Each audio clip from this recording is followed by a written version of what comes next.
16 AI agents sat down and wrote a C compiler. Not a toy compiler, not a demo, a real compiler that can build the Linux kernel and pass 99% of the GCC test suite. It took 2 weeks and cost $20,000. And that's not even the main story. That's just the demo. This is your daily dose for February 14th, 2026. Today, we're going deep on one topic. Anthropic just released Claude Opus 4.6, and it came with a feature called Agent Teams that might be the most important development in agentic AI this year. We're going to break down what's actually new in the model, how agent teams work under the hood, and why this might change what it means to be a developer. And by the end of this episode, you'll understand why some of the smartest people in AI think the era of the solo coder is ending. Let's get into it. So let's start with the model itself. Claude Opus 4.6 dropped on February 5th, and on the surface, it looks like a typical flagship upgrade. Better benchmarks, faster performance, the usual. But look closer, and there are 3 changes that actually matter. First, adaptive thinking.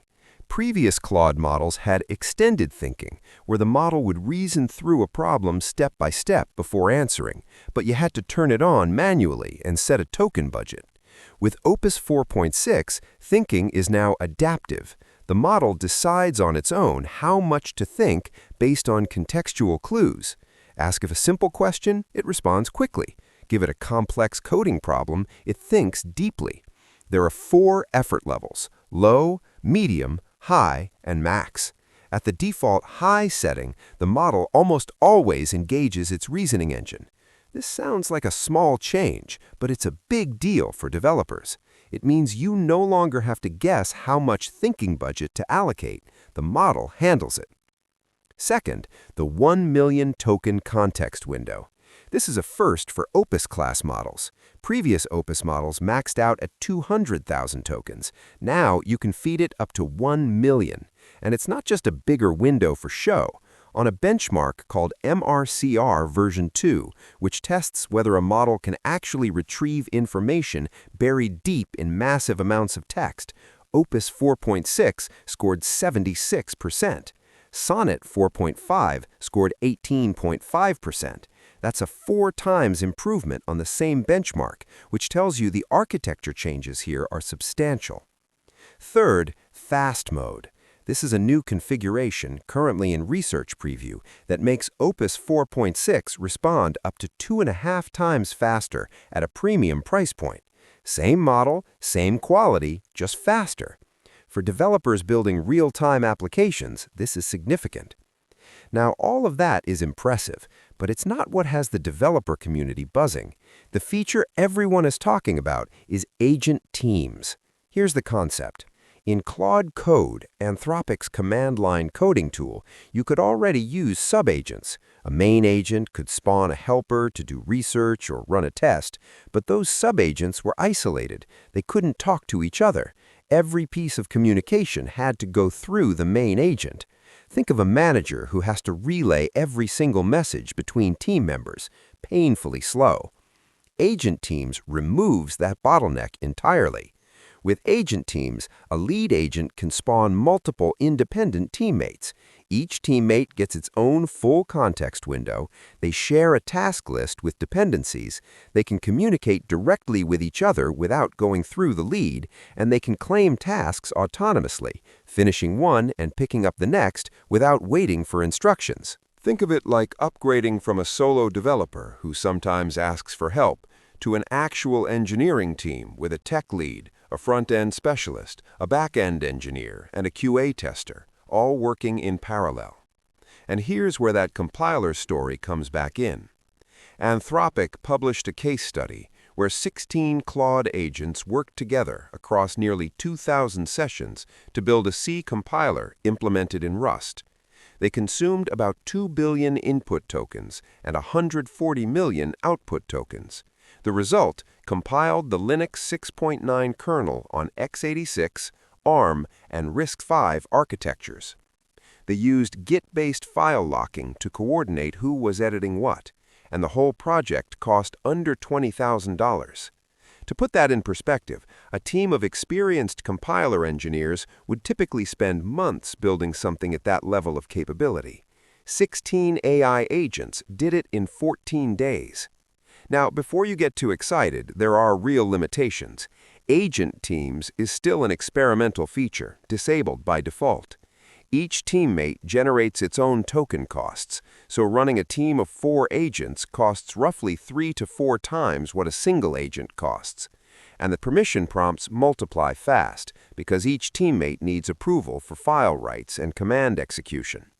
The best use cases right now are things with clear boundaries, building separate modules in parallel, debugging with competing hypotheses, research and review tasks where multiple angles need to be explored simultaneously. But here's what I think is the real story, and it goes beyond just a cool feature. Agent teams points to a future where the developer's job changes fundamentally, not disappears, changes. Right now, most developers spend the majority of their time writing code. With tools like Claude Code, they're already shifting toward reviewing and directing AI-written code. Agent teams takes this another step. The developer becomes an architect and an orchestrator. You define the system architecture. You set constraints and quality standards. You break the work into pieces. And then a team of AI agents executes while you oversee. This isn't theoretical anymore. Microsoft CEO Satya Nadella recently said that 20 to 30% of the company's code is now written by AI. Goldman Sachs just deployed Claude for automated accounting and compliance tasks, with embedded Anthropic engineers helping build the agents. And Anthropic themselves raised $30 billion at a $380 billion valuation just last week, fueled in large part by enterprise demand for exactly this kind of agentic capability. The traditional sub-agent model, where one AI manages helpers, was already useful, but it was limited by single-threaded coordination. Agent teams introduces genuine parallel collaboration, and once you have that, the complexity ceiling for what AI can build goes up dramatically. What's fascinating is that the coordination itself is the innovation. It's not just about smarter models, it's about how models work together. Teammates can message each other, share discoveries mid-task, flag dependencies, and avoid stepping on each other's work. That's orchestrated development, not just parallel execution. And that distinction matters enormously. So that's the big picture. Claude Opus 4.6 is a strong model upgrade on its own, with adaptive thinking, a million-token context window, and a new fast mode. But Agent Teams is the headline. It's the first real implementation of AI agents that coordinate as peers, not just as a manager and helpers. And it points to a future where the most valuable skill in software development isn't writing code. It's knowing how to architect systems and orchestrate the agents that write it for you. Keep an eye on how quickly Agent Teams moves from experimental to default. That timeline will tell you everything about how fast the developer role is evolving. If you found this useful, share it with someone who's building with AI. I'll be back tomorrow. Until then, stay curious.